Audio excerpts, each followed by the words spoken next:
Botad town પોલીસે 9 trolley અને એક ટ્રેક્ટર ચોરીના મળી કુલ 10 ગુનાનો ભેદ ઉકેલ્યો।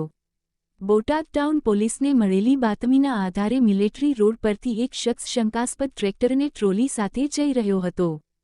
ત્યારે પોલીસે આ શખ્સની પૂછપરછ કરતાં બગડ ગામના અરવિંદભાઈ ભૂપતભાઈ ઝાપડિયા હોવાનું સામે આવ્યું હતું। પોલીસે ટ્રેક્ટર અને ટ્રોલી બાબતેના કાગળો માંગતા કોઈ કાગળો ન હોવાથી પોલીસે વધુ પૂછપરછ કરતા આ શખ્સે કુલ 9 ટ્રોલી અને એક ટ્રેક્ટરની ચોરી કરી હોવાનું કબૂલ્યું હતું। આ ટ્રેક્ટર તથા ટ્રોલીઓની બોટાદ, બરવાળા, રાણપુરમાંથી ચોરી કરી હોવાનું પોલીસ તપાસમાં સામે આવ્યું। પોલીસે 9 ટ્રોલી, એક ટ્રેક્ટર મળી કુલ આશરે 9 લાખનો મુદ્દામાલ કબજે કરીને પોલીસે વધુ તપાસ હાથ ધરી છે। Rajesh Shah, R news, Botad. Sir, આજે 9 ટ્રોલી અને એક ટ્રેક્ટર સાથે આરોપીને પકડવામાં આવ્યો છે। ગઈકાલે તારીખ 9/3/2025 ના રોજ બોટાદ ટાઉન પોલીસ સ્ટેશનમાં બીએનએસ કલમ 303(2) હેઠળ એક ટ્રોલી ચોરીની ફરિયાદનો ગુનો દાખલ કરવામાં આવેલ।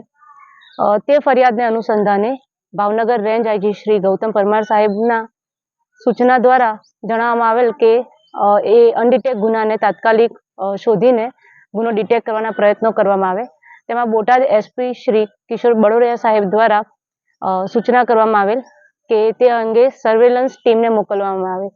તો બોટાદ ટાઉન પોલીસ સ્ટેશનના પીઆઈ શ્રી એસઆર ખરાડી દ્વારા સર્વેલન્સ ટીમને આ અનડિટેક ગુનાને શોધવા માટેના પૂરતા પ્રયત્નો શરૂ કરવામાં આવેલા। કેટલા આરોપી છે?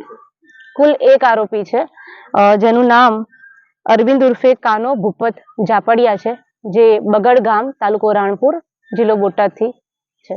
આરોપી ઉપર કોઈ ગુનાહિત ઇતિહાસ ધરાવે છે?